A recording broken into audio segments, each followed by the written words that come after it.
All right, it's time for SIP episode 89. And tonight we are tackling labels. What has to be on the label? What has to be on the front? What has to be on the back? And while it seems boring, this episode is anything but boring. And we even managed to squeeze in a little bit of information on second labels versus new brands. And we do it all with the kindness, compassion, and camaraderie of Viszlay Vineyards, John and Tony Viszlay. Let's jump right into this.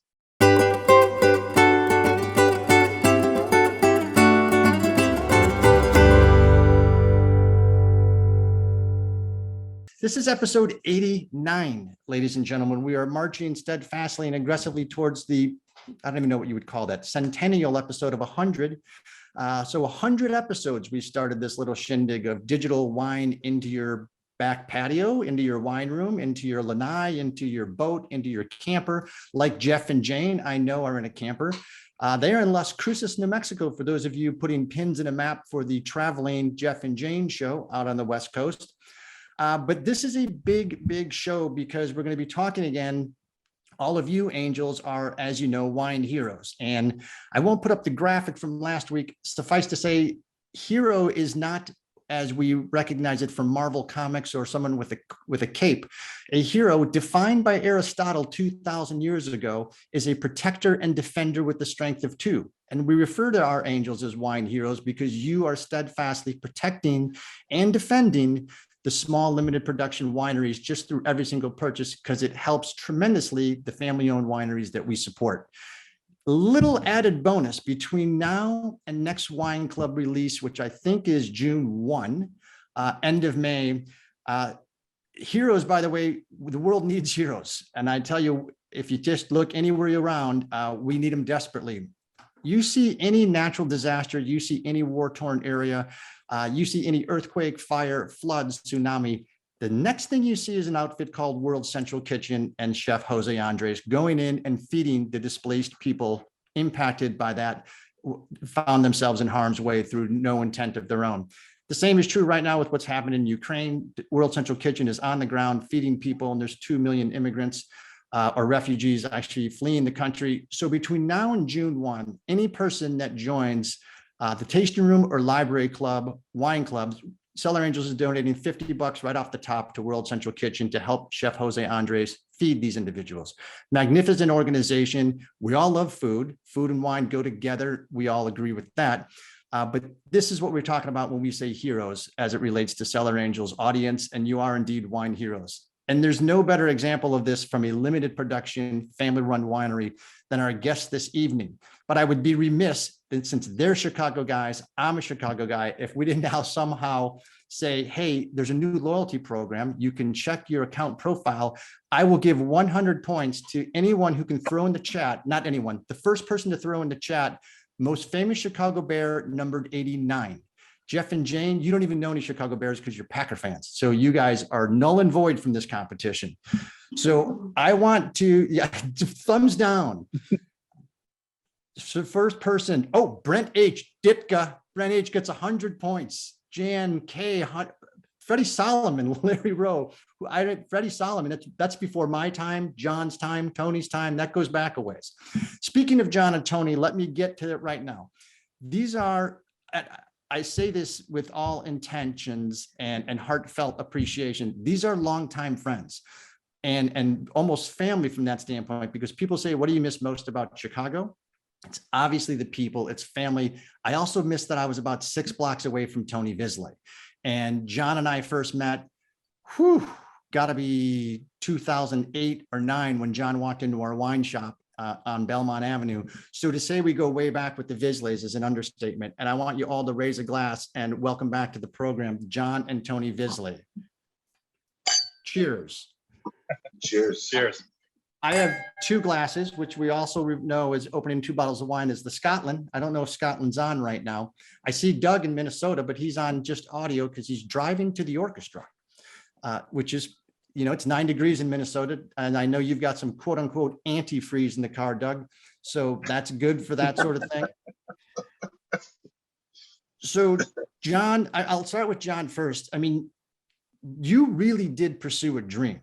And you and I sat in a couple of different nights at the store, crowd mingling around, and you were telling me about this fantasy of owning your own winery, and very successful commercial real estate individual, and decided, you know what, I want to go own a winery. Where did that catalyst for that thought and that dream get planted, and how did it start to germinate? Well, thanks, Martin.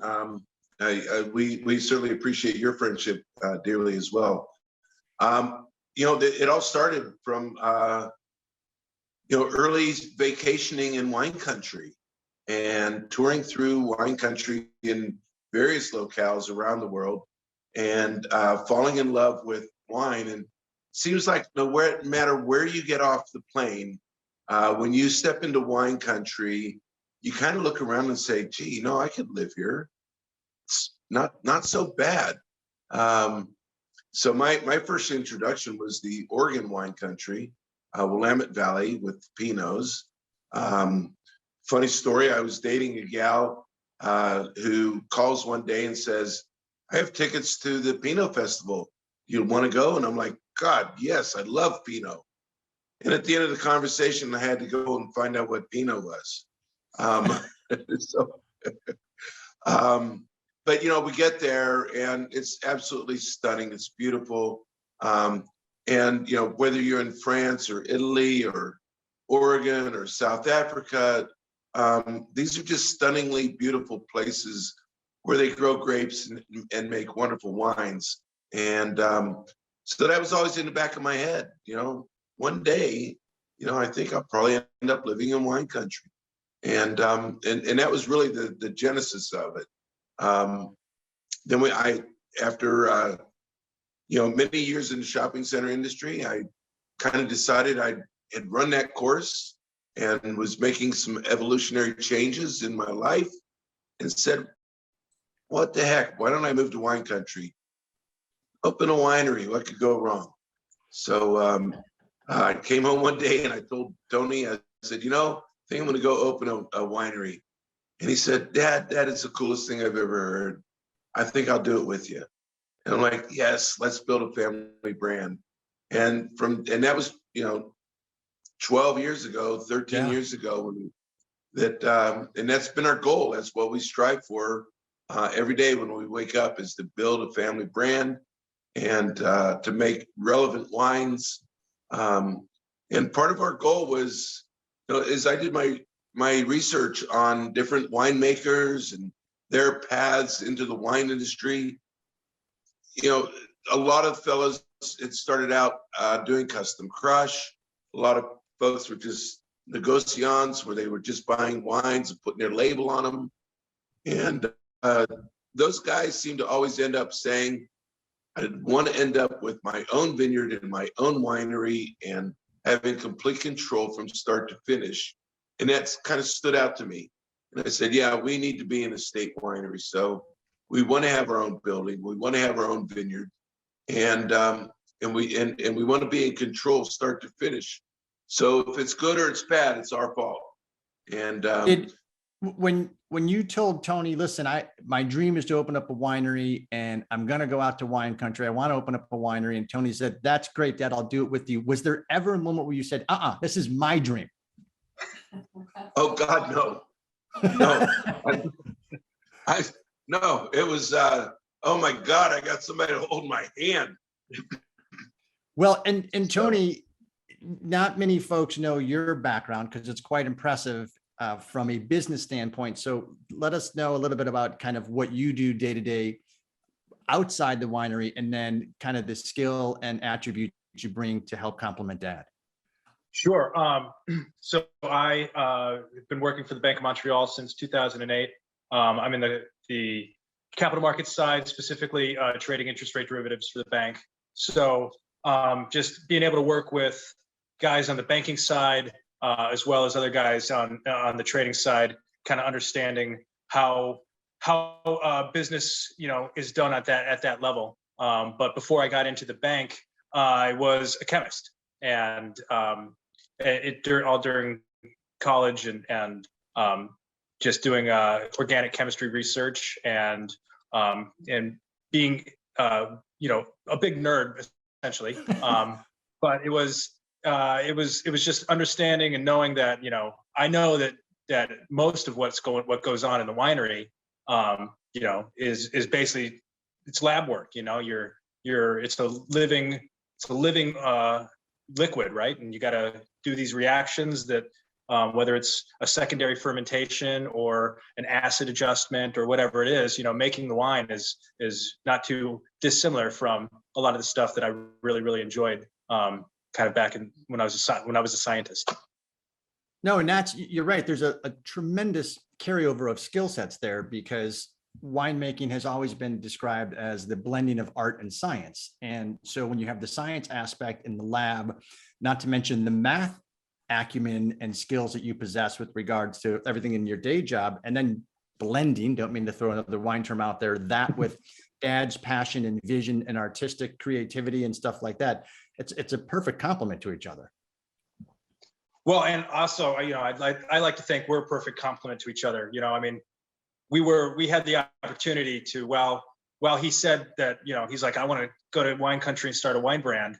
You know, he wasn't talking to his son. I think at that point we had morphed into best friends. And so it was really a no-brainer from my standpoint. If there was anybody I wanted by my side to get into business with, it was going to be him. And so I was probably just as excited as he was that we could be able to work together. So, and I think we've kind of been our own yin and yang for, you know, a little over a decade now. Both of us, you know, talking about, you know, bringing each other either, you know, off the edge or sometimes to the edge, pushing limit. So Step away from the edge. It's okay. Yeah.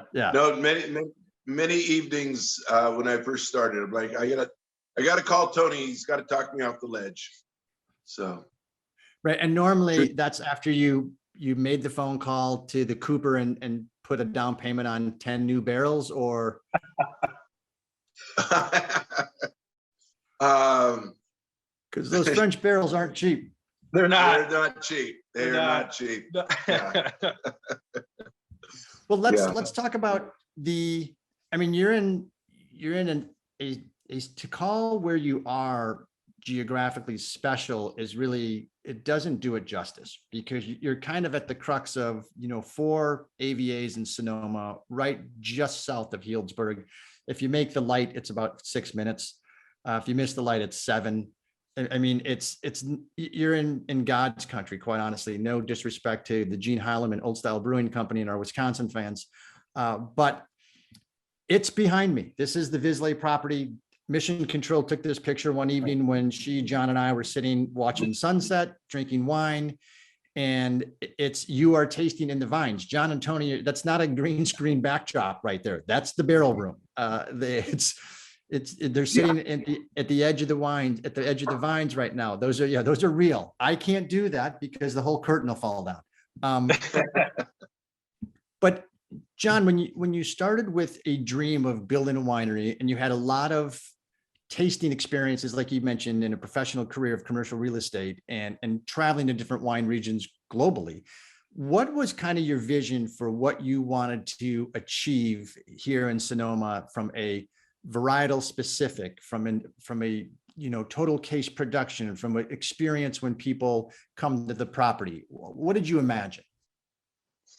You know, I think that first off, when we found this little piece of heaven, as you have mentioned, it was very exciting. The fact that we had a vineyard that was growing 12 different kinds of grapes here, because we are in a little Goldilocks spot, and there's not a lot of areas where you can grow Pinot and Chardonnay basically next to and in the same vineyard as Zinfandel and Cabernet, just because they want different types of climates.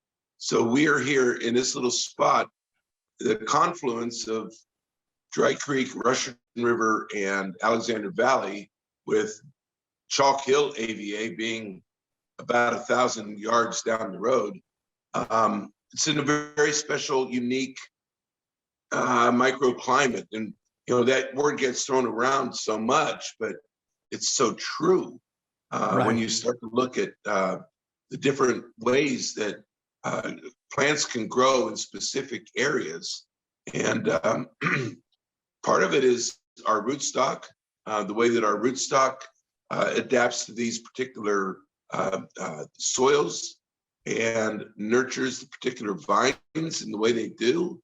And for us to be able to grow Chard and Pinot, which are typically cool weather grapes, and also have all the big five Bordeaux's and Zin and Petit Syrah, and have them all perfectly ripen is pretty cool. So as I thought about how we wanted to try to grow our brand and our winemaking style, it was really to be kind of a Burgundian style grown in California. And Right. that's why our particular wines have got a nice acidity to them, which allow them to age wonderfully. And just, you know, the aging techniques of the barrel and in the bottle and so forth. Most people are pouring 19s and 20s right now, you know, and our newest releases is 17. So that's intentional. And that's what we're doing at Viszlay Vineyards. Well, and I want to mention that John said most people are pouring. He didn't mention that most people are drinking this evening 2 wines from Viszlay Vineyards, and one is the Viszlay Vineyards Pinot Noir Winemaker's Reserve, and the other one is a brand new brand that Viszlay Vineyards is launching, and it is called Sonoma Jones. So I'll get into this in a second. But the people that have purchased sip kits, and Larry and Izzy, we're going to get with you, I think, afterwards, because I understand there is some challenges with regards to some technology, some emails, but several of you intelligently are drinking the wines that we're going to be discussing here in a second. And it's because you went to the Cellar Angels website and you actually purchased a sip kit. So now this sip kit does not have the Viszlay vines or the Sonoma Jones wine in it any longer, because we're tasting those wines this evening. But what it does have is the next 5 wines that we will be tasting. And I can already see that we've got a Blue Rock Vineyard, another Sonoma producer, actually up the road from John and Tony, about 15 minutes, Tamber Bay, Stephanie Trotter's 116, a Cabernet from a postage size stamp, organic, sustainable vineyard that she farms and grows, and then 2 wines from Nick Goldschmidt. And Nick is a pioneer in single vineyard sourcing, and he's worked with these vineyards for 30 some odd years. But here's the Viszlay Russian River Pinot Noir and the Sonoma Jones. So when you go to the Cellar Angels website and grab a sip kit, this is what you can do, is sit down with us on a Friday night and taste with the people crafting your wine and hear the stories of how they got into the business, what they're trying to accomplish, what it means to them to have people buying their wines, that sort of thing. And I also want to mention and thank John and Tony because they introduced us to one of our charity partners, Vineyards to Villages, and they do water sourcing for villages in third world. And John has actually been there, but it's pretty interesting what they do. And it's all through relationships. And we would never have heard about them until John introduced us. And it's amazing what they do. Again, heroes, because that's what heroes do. They're protectors and defenders of these things, which we find sacred, water being one of them. So tonight we're helping, actually assisting and unveiling the Sonoma Jones brand. Now I want to talk to John and Tony a little bit about that brand, and also we're going to get into the TTB nightmare of getting labels produced and regulatory and all the things that have to be on a label. But just out of curiosity, I'm going to put some screen sharing up here. Many of you have heard of second labels, and it's interesting to note that every single first growth Bordeaux, certainly the 1855 classifications of the top 5 chateaus, every one of them has a second label. So second label, and this is Les Petites Moutons des Moutons Rothschild. This is their second label. This, by the way, the 2016, it retails for $400 a bottle. So the second label doesn't exactly always have a second fiddle price tag. Now, it is a bargain when you consider that the 2016 Mouton is about $900 to $950. So it's half the price, give or take, where you're getting it from. So since it is such a huge savings, I will be sending everybody on SIP a bottle of this, because it's just the type of people we are at Cellar Angels. No, I do not do that. You're the hero.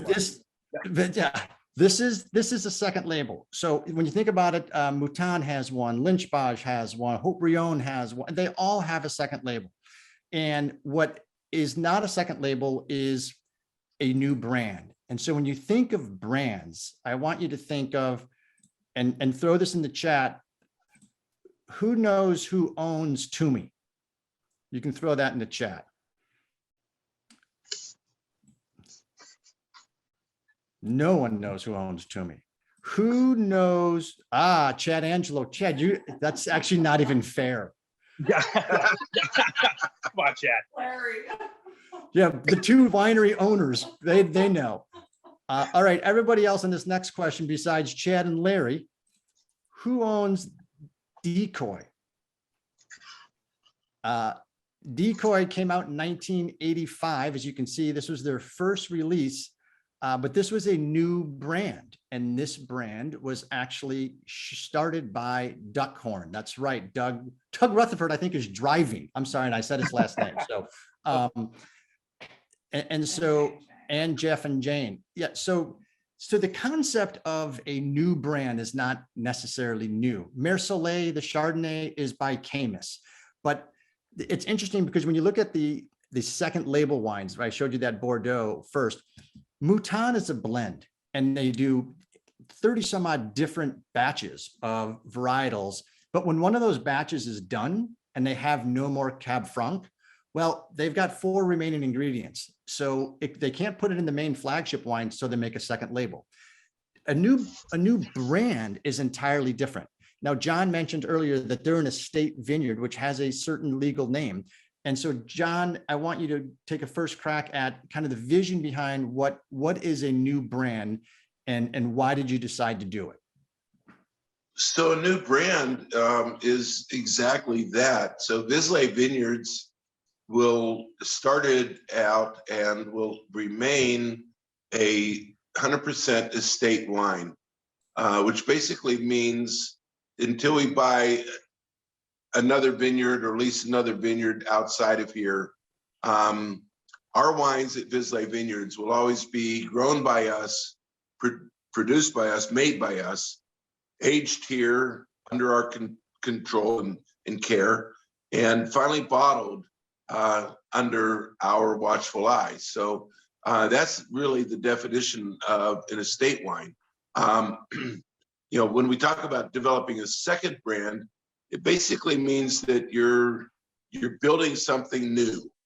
It's not about, well, I've got some leftovers and let me see if I can use my leftover wine and bottle it and sell it under a different label.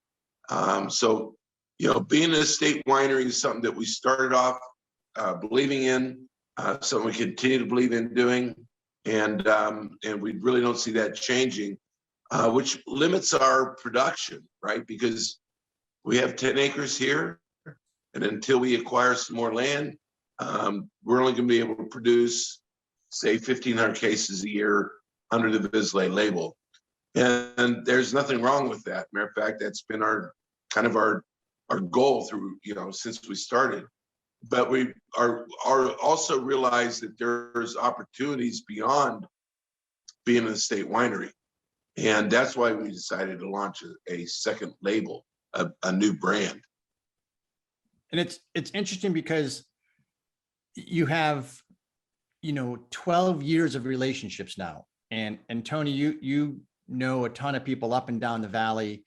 And I would imagine it's probably on a daily, or certainly a weekly, if not daily basis with these relationships now after 12 years, where you say to yourself, son of a gun, they're making some incredible Zin, or that vineyard of Petit Syrah and stuff like that. But you can't do anything because if you're an estate bottled vineyard, you can't grab that wine and throw it in because your label by law says estate bottled on it.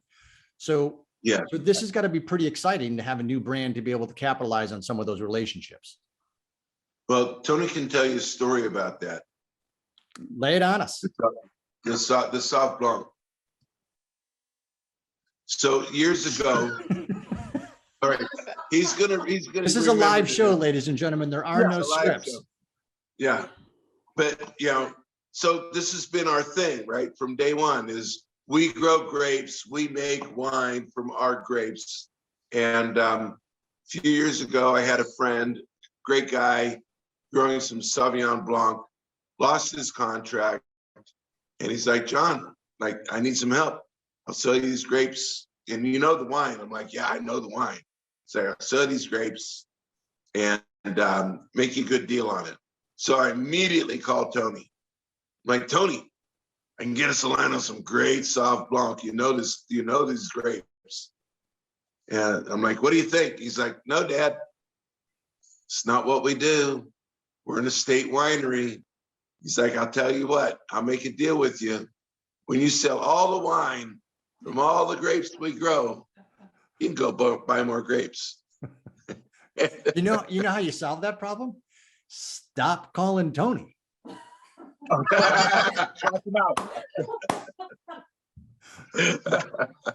No, and I mean, not only that, like there's so much that goes into that business decision. Right.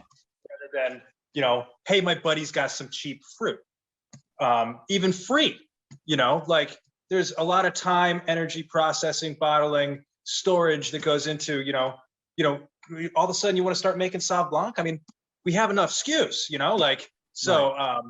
Yeah, there's always yeah, there's reasons to do things and reasons to not, but that was also before we decided to actually put some effort into developing a brand that we think is scalable, and trying to enter into the business of selling wine at a larger scale than, on the back patio. Because right now, what it turns into is the small producer is very much a tourist business. We Right. are at the whims of the ebbs and flows of, whether it's, the fires don't just affect the grapes, they affect the people coming to visit, right? So trying to pivot in a way that makes sense for us to be filling holes in how we would normally do our normal daily business, right? So 100%. we decided that the best thing to do to give ourselves the most amount of flexibility to do things like buy grapes from a buddy who's in a tight spot. It was to be a second label that is, I mean, it can say Viszlay on the back, but we wanted to present a fresh face and something that we think looks good on the shelf, rolls off the tongue, and people can remember. I mean, I can't tell you how many people. It's a great point. I love the fact that you can now take advantage of the relationships, not only to help someone out of a jam, which is fine. That's awesome that you're able to do that, but you can expand the portfolio with something that might not be direct to consumer. You can put it in some distribution channels and you can scale it and backfill some things. And I mean, it checks a lot of boxes, if you will. While insulating our core Exactly. Viszlay brand. I mean, Yep. we don't want to sacrifice what it means, certainly like just the brand Viszlay, we're proud of that. I mean, we live that daily, Right. So to protect that but still be able to work within the market on a larger scale. I think that was, for us, the business decision made more sense to expand with a new brand.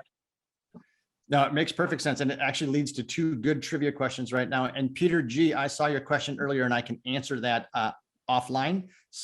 Very simple explanation. You're fine.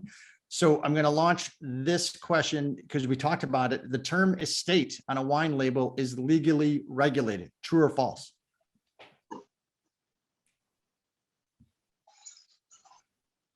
It's kind of a trick question, which is kind of what we do here. The house always wins. I love that phrase. 5. Brent is answering in the chat. I like it. 5, 4. Come on, people. Oh, and Christine, I see you. That's a new name. Good to see you. Wine Newsmaster. See, that's a first and a last name, but I know who that is. So I just want to make certain everyone has a friendly salutation. All right. The term estate actually has no legal meaning whatsoever in wine label laws. Now, that may surprise a few people because what does have legal meaning is the term estate bottled. So this one has a lot of weight to it because this is exactly what John was talking about a second ago. Defined by law that the wine must have been made and bottled at the producer's winery from grapes from the vineyards owned or controlled by the producer that are in the same viticultural area as the winery. So there's like 7 hoops that a winery has to jump through right there as it relates to having estate bottled on the label. What? Oh, we lost. Did we lose our guests? We did. All right, flying solo. And for those of you that were on our Christmas special, me flying a plane is not good. But so that gives you an idea of what estate bottled is. And Peter, now that oh, they're coming back. I hear him. Well, their sound is on because he's on. Oh, he's on his cell phone. No swearing, John and Tony. We lost your video because the laptop battery died. So that gives you an idea of the legal requirements as it relates to the labeling and estate bottled. So perfect example is if you've ever been to Napa and you've gone to Saint Superi, and why would you not go to Saint Superi? Famous winery. They have like 3 vineyards in front of the winery. A lot of their stuff says estate bottled. And you're thinking, how can this be coming from this estate when you make 2,000 cases of it or whatever? They also own some winery land or some vineyards in Pope Valley. And since they own those vineyards and they are the producer of record, the winery of record, they harvest those grapes and bring them back to Saint Superi, the winery, they can say estate bottled on it. So there's ways around that, but the word estate is a little bit marketing from a standpoint, but estate bottled is legit. There are some very, very strict requirements that have to be on estate bottled wines, as you saw. Second polling question. And then we'll get into this because I showed you earlier Sonoma Jones, the rosé we're drinking. The Sonoma Jones name was chosen because, one, John comes from a long line of Joneses and just try to keep up. The entire family are big fans of the Counting Crows and their song, Mr. Jones. John is a Grateful Dead fan, hence the song Casey Jones. None of the above. And for those of you humming the tune to Jeopardy, you can hum that out loud. And then as soon as this question gets done, we'll throw on cameras for anybody that wants to say hey in person. Christine, I said hello to Catherine, Karen, Jim B, Jenny J. Jenny J is a newer name. Jan is here. Ivy here. Eric, good to see you. Doug, Diane, Christopher JP, Chad, I said hello to. Bill B, Alyssa, our winner in the in the trivia question in the email blast. We're going to put 100 points in Alyssa's account. All right, we're going to wrap up this trivia. So John, nod your head if you can hear me. I can hear you. Perfect. Okay, so the trivia question, you can probably see it on the screen. Oh, maybe you can't, the panelists can. No, I did. But, yeah, we saw good. it. So I'm going to share the results. Majority of the people said none of the above is how they came up with the name Sonoma Jones. So where did the name?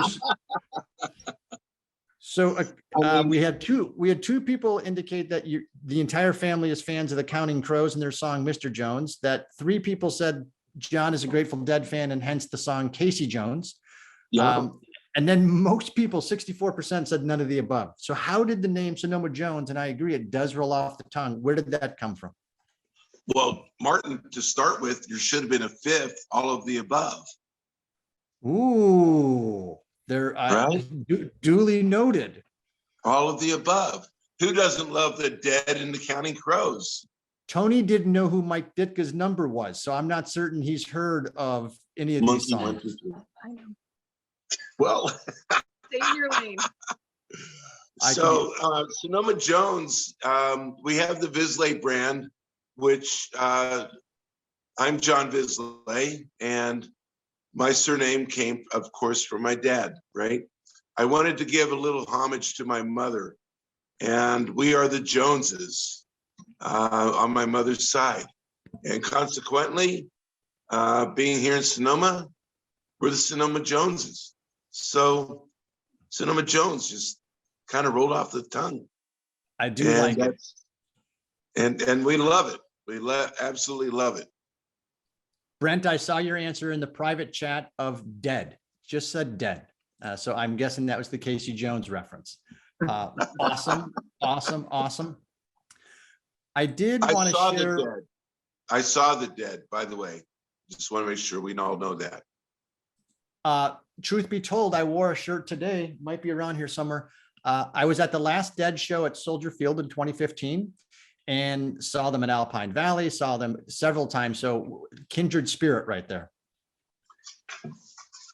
I do want to show, I do want to show one thing that you will see in your account, and Alyssa's going to see it, that if you go down to your profile in the My Account tab and you hit loyalty rewards, you will see a new point total.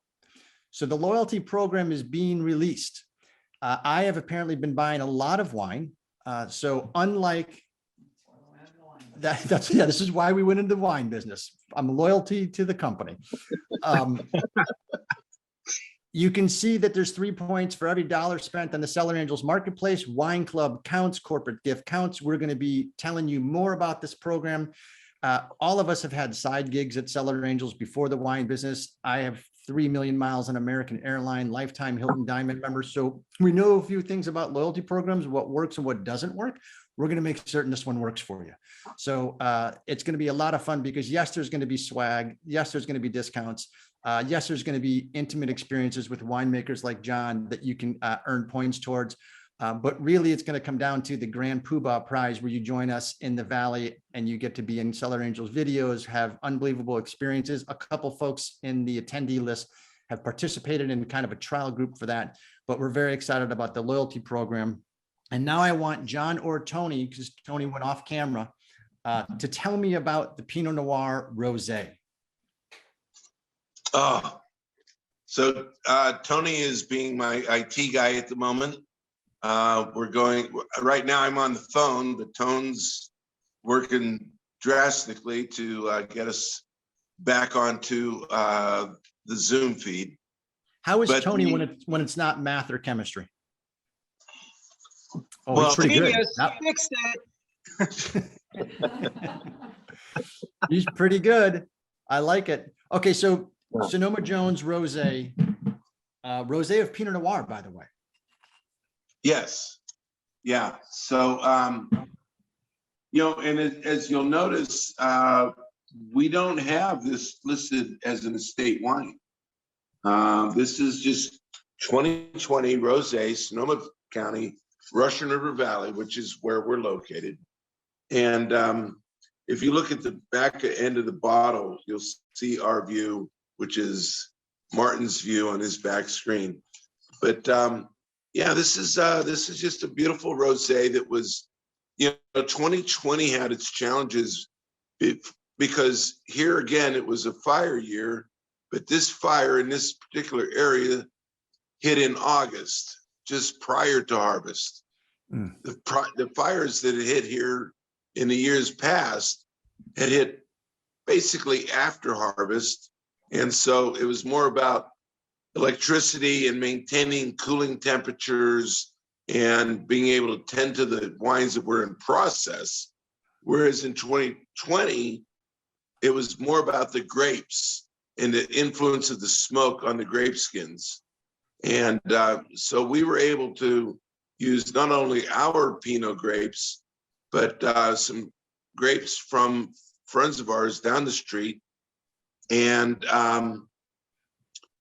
what we did was we elected to do a very minimal skin contact So this was a whole cluster press. So the grapes were not destemmed from the cluster. We put them into the press, and we pressed it at about 1.5 bars, which is a very light press, if you will, which meant that the juice that came out of the grapes didn't really spend any time in contact with the skins. If we'd have gone for a 2-bar press and gotten probably several hundred gallons more, we would have at that point exposed the wine juice to potential smoke taint. So we did a light press to avoid the smoke taint, and it turned out beautifully in this rosé. Hey, John, you mentioned something that with regard to the press, and you said a 1-bar press and a 2-bar press. So can you expand a little bit upon that with regards to the intensity of that, the weight, what does 1 bar and 2 bar mean? Well, think about when you're at home and you're squeezing some orange juice, right? And you take an orange, you cut it in half, you put it in the little squeezer, and you just give it a nice light press, and you're getting some amazing, beautiful orange juice. But now I'm not satisfied. Now I want to get every bit of juice out of that orange, and I'm going full force, and I'm squeezing that orange, and I'm getting every bit of that orange juice out of it, right? So we're now talking about pieces of the rind. Well, not the rind, but the inner skin, and so that's adding to some flavor. By the way, it's not necessarily a bad thing, but in this particular instance, where we wanted to avoid contact with the skins, we just gave it a nice soft press, which meant we gave up several hundred gallons of wine. Right. But it was a business decision because we wanted to make sure that the wine juice was not tainted. Right. It's either make a little bit of good wine or have a lot of wine you can't use. So no, I like it. I like it a lot. And Martin, I don't know if he knows this, but a bar is, 1 bar is 1 atmospheric pressure, right? Which is about What? Yeah. So that's 1.5 times normal atmospheric pressure, which is that's at least how I understand it. I don't know. I don't know if he knows that. I can't. Pretty artist. household. Okay. Pretty common knowledge, John. I was asking for the benefit of the crowd. Everyone knows that. Come on. I'm an artist. I am not a scientist. Okay. Man You're makes asking a lot of me. the man makes orange juice. The man makes a state bottled orange juice. Cut him some slack. So I like that economic decision, by the way, because you're right. You could have had a lot of wine of bad juice, a higher quantity of bad juice, but just a kiss of skin contact. And then you have this. Start him young, Jeff. Start him young. That's what I say. Dip that binky in the wine. Just put that right back in the mouth. She'll be fine. Love it. Well, and so, Martin, the other thing about when you do such a short press is you'll notice the color is very pale. There are some very pink rosés on the market right now.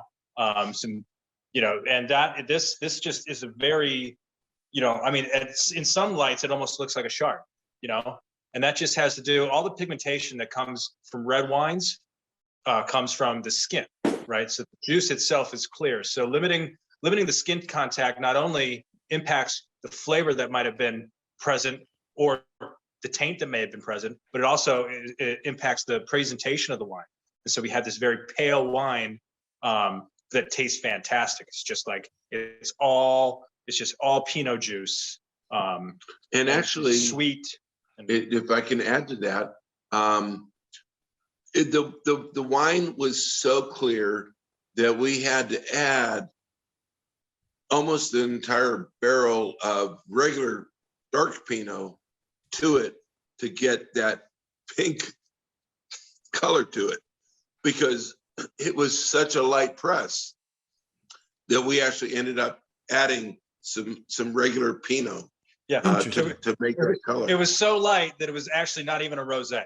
It was just it was a Pinot de Blanc. Like, Yeah, it was, you know, it was an like- off-white. Yeah, Okay, so let's Blanc talk de about, Noir of Pinot.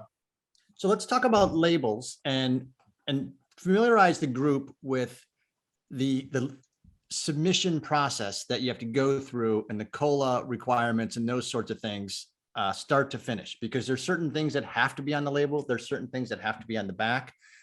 So what are all the requirements, Tony? Yeah. So first off, a lot of people think that this is the front label, right? You pick up a bottle of wine, and you're like, oh, that's your front label. But legally, this is your front label. This is what carries all of the information. Now, we tried to do some highlighting here, but basically what it comes down to is on the back of this Sonoma Jones Rosé bottle, every word is required. And there's literally nothing extra as far as verbiage on the back of this bottle. So you have to have the producer, the vintage, the kind of wine. You have to say where it's from, you know, and if you as specific as you can get is really what they prefer. We could just put California on here, but you know, the more specific you can be, that's more of a. I think it's the valuation of the wine. that's Well, it's yeah, absolutely. that's And that more was of a one of the, business decision. that was one of the poll questions in this Monday's email blast, because as you get greater specificity with regards to grape, region, AVA, sub AVA, the government requires and ratchets up the requirements. So you can say California table wine, Mayomi, and it has, you know, X amount of wine could be from California. If it says Pinot Noir, it has to be 75%. If it says Chalk Hill, it has to be 85%. If it, you know, so as you get more and more definitive in the labeling, it's again, they have hoops that you have to jump through, then the hoops get lit on fire, then they put knives through the hoops and then light that one on fire, and then they blindfold you. So which is good, by the way. So it's, I kind of like the labeling laws from that standpoint to make certain that everybody's operating on the same playing field. But John and Tony, I'll ask you, and this isn't a trivia question or anything, and I want people to chime in on the chat too. There's a frequent push of labeling laws that the consumer wants to know the ingredients and beyond the grapes. Like, is there artificial sugars put in? Is so-and-so using mega purple? Is, you know, what are the ingredients? And I'd be curious, what do you two feel about some of the labeling law pushes to list every single ingredient in there? Well, my personal opinion, Martin, is that I'm not going to tell you.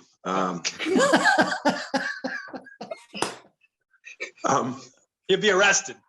Yeah. If I said the words I want to say, I may go to jail. There's some TTB. Yeah. Yeah. Well, There are people that want a lot of things, right?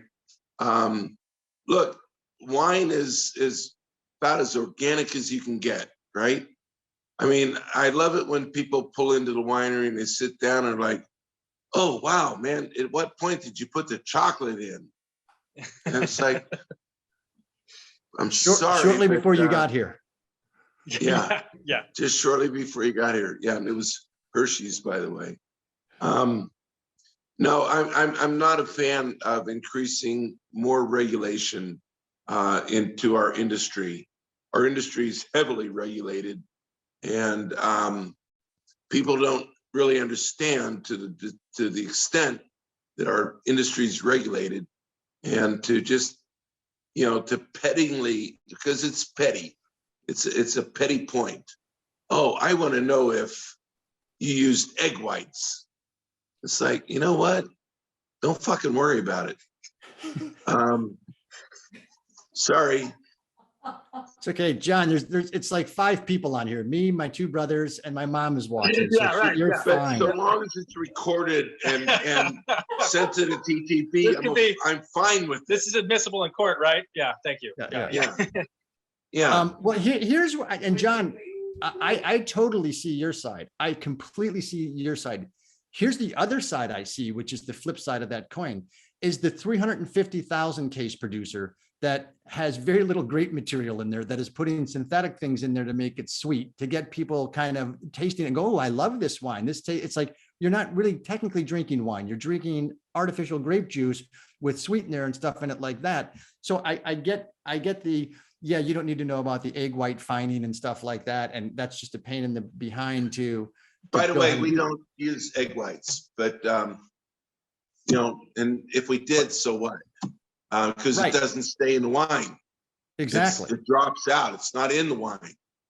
And as far as artificial sweeteners, so on and so forth, depending on what state you're in, we cannot really actually use that here in California. Right.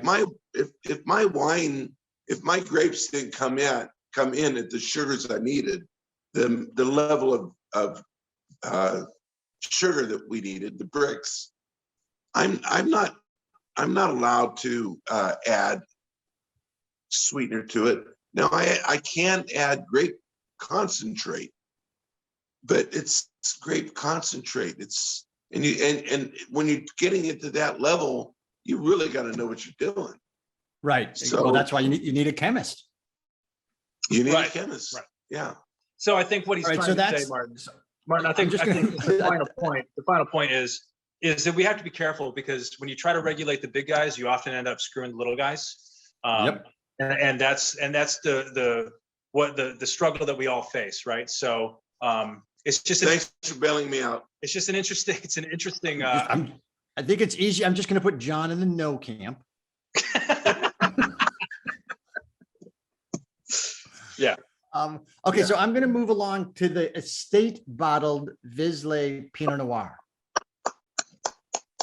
Now, who wants to tell me about the winemaker's reserve? Well, either one of us, because don't bogart that joint, my friend. No, the 19 Reserve Pinot is one of our finest Pinots we've made to date. We absolutely enjoy it. We love it. 2019 was a great growing season, and we kind of felt that, for one thing, we aged most of this wine in brand new puncheons. And a puncheon, if you're not familiar with that term, is a wine that is 500 liters. A barrel. A barrel that is 500 liters.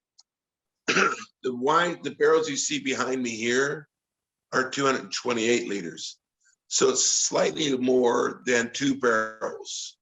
And the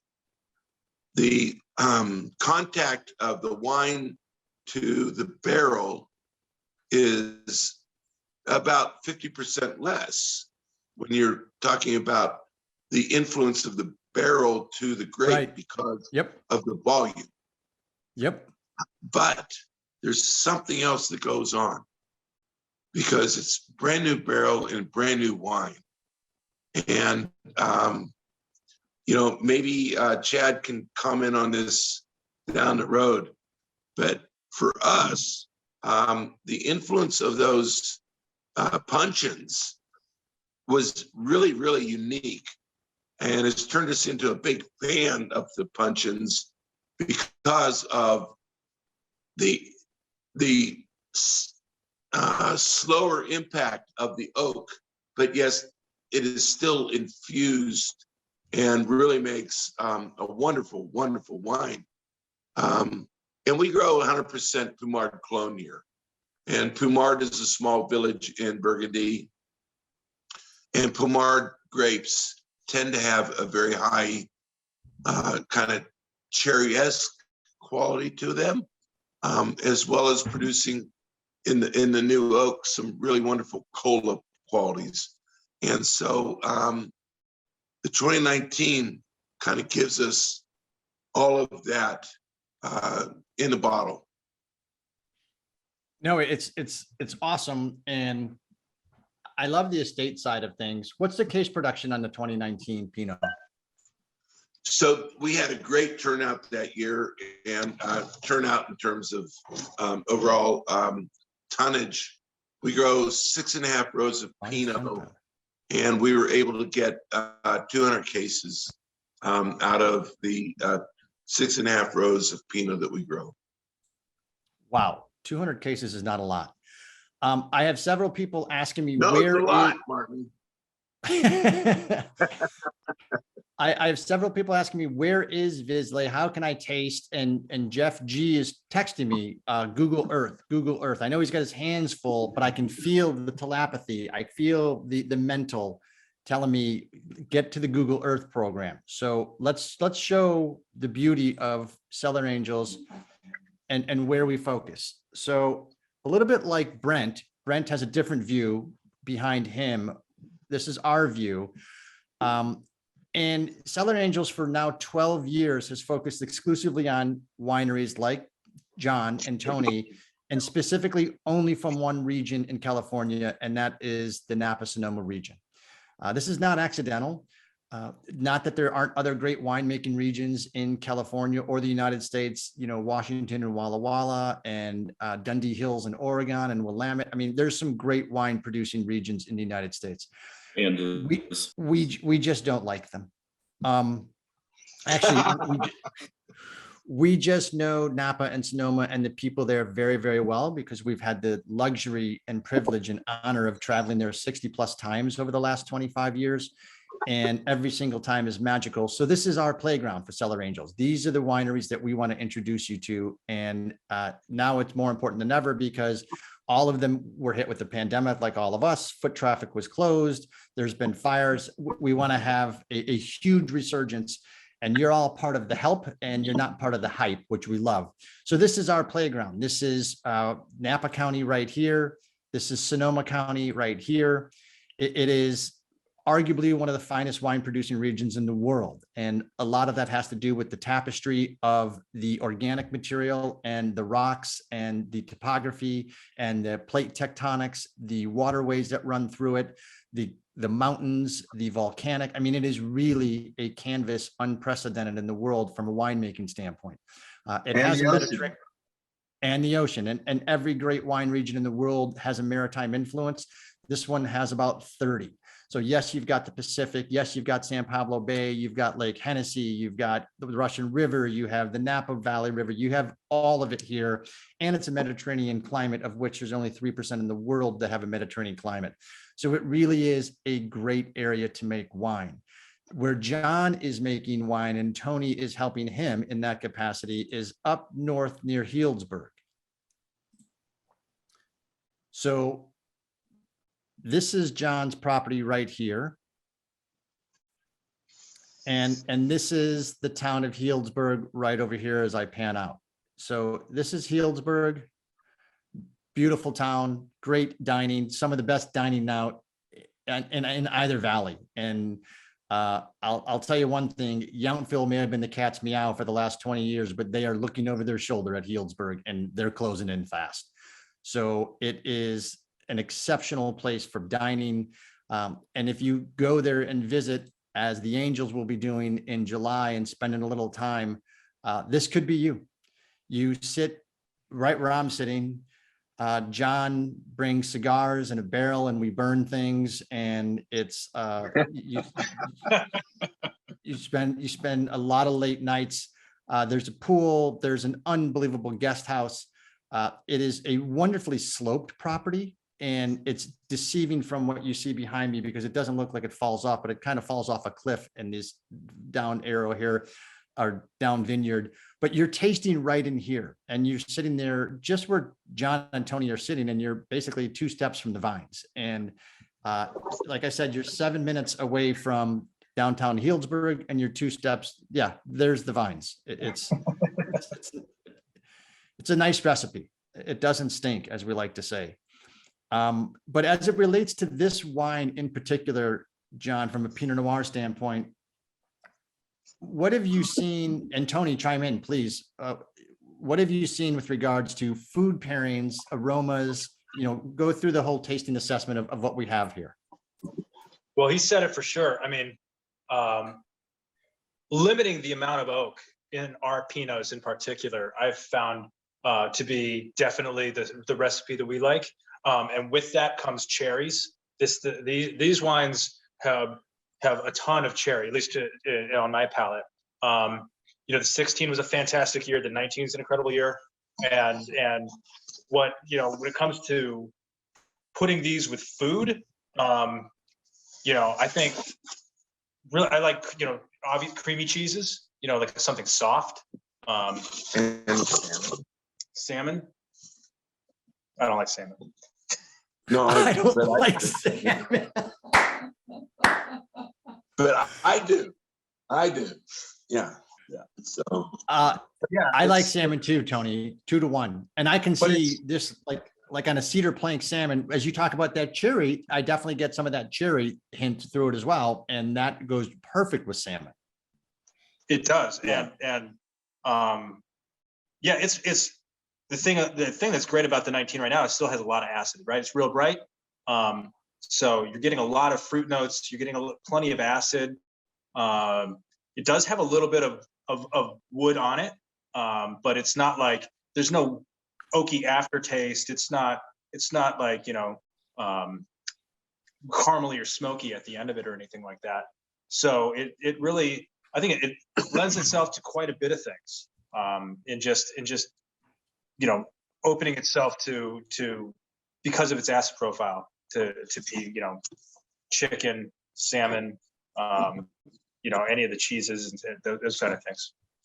Next Yeah, week, it's appetizers at Karen's place because she would like to do this with bubbly brie, fruit compote, and crunchy bread, which sounds amazing. Amazing. I'm sorry, John, what were you going to say? Now we have no audio. you got us. That's the sensors on the F-bomb. They've now since cut us off on the West Coast. So we. There was only one. I know we're allowed 4 per episode, so we're good. Okay, all right. No, Martin, all I was going to say is that I love the cheeses with this wine. I love the soft cheeses, and it's just, give me a French loaf and some cheese and this particular wine, and you've got my heart forever. Yeah, it's not a tough sell. I mean, this wine is actually silky smooth. And you're right, some of those soft French cheeses, a humbled fog. I mean, this is really, it's singing. And it's interesting. So same Pinot Noir or different Pinot Noir from the Rosé to, it's got to be different because the other one's not a state. Right, yeah. I mean, there's a little bit of ours, but it's some friends of ours right down the street. And, but the Rosé is just wonderful. Yeah, it's something that I drink, pretty much every day. Is there, so I know that because of COVID and everything else, everything seems to be by appointment only. So how do folks come taste with you? So we certainly appreciate reservations, and we find that most folks do want to try to set up a trip ahead of time. But we do still see drop-ins. Because the bank wants their money, and we're going to try to see every customer we can. Yeah, so Martin, we're open 7 days a week, and truly, if it's a phone call, if it's or just a drop-in, there's always somebody here to accommodate a tasting of any sort. We have a number of different tasting options, whether it's just our baseline flight. We do a reserve flight. There's ample opportunity to explore the vineyard, and hopefully over the next 12 months we are looking to develop an events center down at the bottom of that sloping vineyard down at the bottom of the creek, where we have nice. Another a whole acre just screaming to be developed for events, whether it be weddings, corporate events, but even doing some private tasting down there as well. So very cool. I think the only other thing that I would recommend is if you pull up the Google Earth profile again to scroll a little bit south and show them how close we are to Sonoma County Airport. It's actually a good point, because when we fly in for our Cellar Angels trip in July, we in fact are flying in to this airport. United, American, Alaska, anybody else? So there's Those are the occasion- three majors. Yeah. But We yeah. only fly private. Well, yeah. Well, I fly myself normally, so but Yeah, we fly in the private animal carrier cages at Cellar Angels. It's a much Yeah. lower rate. they gotta Pressurized keep it warm cabins. enough. They gotta keep it warm enough. Exactly. Yeah. And all kidding aside, we flew into Sonoma last year at the suggestion of Tony, and he said, this might be an exact quote, "Dude, it's ridiculous." And and he's right. We literally pulled out of the rental car parking lot, which many of you have rented cars before. This will shock you. You go out, just grab a vehicle and drive away. I'm not certain how things don't get stolen out of this parking lot. But I don't know if it was our car or it was a very nice car that we took. So, but you are on 101 and we are at the vineyard in 10 minutes. I mean, it's crazy close. Like to be there. from the parking lot. Not even like Yep. it's not. Yeah, there's no exaggeration. Yeah. Yeah. And it's trust me, I've extremely- flown in the SFO 100 times for both business and pleasure. And depending upon where you're going, you're 60 to 90 minutes away from your first tasting. Here, you're literally 7 to 10. You Yeah. could drink in the airport if you want to, Martin. Duly noted, mission accomplished. And the last time we were there, so we had to wait for some people. Yeah. Yeah. Yeah. I mean, it opens up so much of Sonoma County, and to the north specifically, if you want to continue north to the Alexander Valley, and everything that it has to offer, it's just such a great place to be able to land, get in a car, and be completely immersed. Like you're in the hills right away, you're in the vineyards right away. It is just a pleasure. Not only that, when you fly in and out, you go to the counter, you put your ticket, to the ticketing agent, or if you're going to check a bag, and then you go down there and you're like, waiting for your flight, and they're the ones who are like, you're scanning your ticket, and then you sit on the plane, and the guy who's doing the sticks, it's all the same guy. It's like it's a small airport, man. Like Yeah, it is a small airport. You think you're in a Benny Hill skit because you see the same person like 7 times. Same guy. Yeah. Yeah. Yeah, you're like, who's flying this thing? Is he flying it too? Yeah. Yeah. It's an amazing airport from that capacity. The proximity is incredible. I didn't talk about it, but they have a luxury guest house as well that has 5 bedrooms that you can rent. It is where the Angels will be staying and doing some filming out of in July for our summer trip to wine country. And some of you will be joining us. But it's a magical place in a magical land. And the wine, the proof is in the glass, as we like to say. And there's about 5 different sayings that we didn't get to tonight. And many of you recognize that we don't take ourselves serious, but we drink very serious wine. And that, I'm sorry?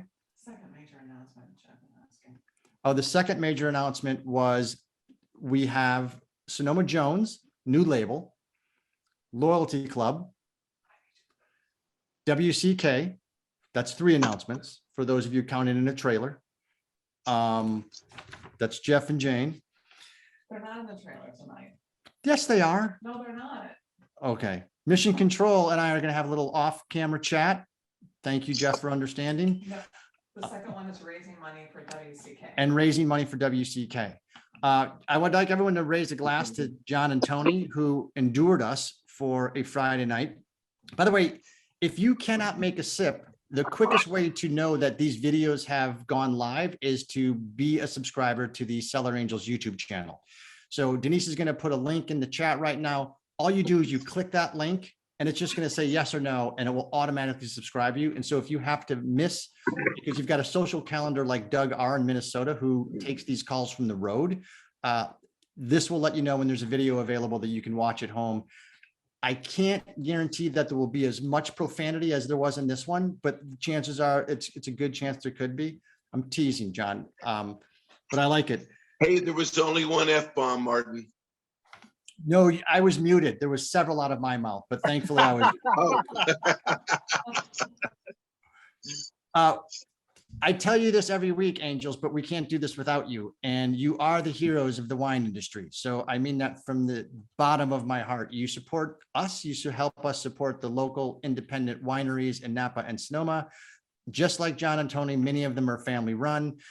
It is with great pleasure that next week we have another one on in Chad Angelo, who was kind enough to participate this evening.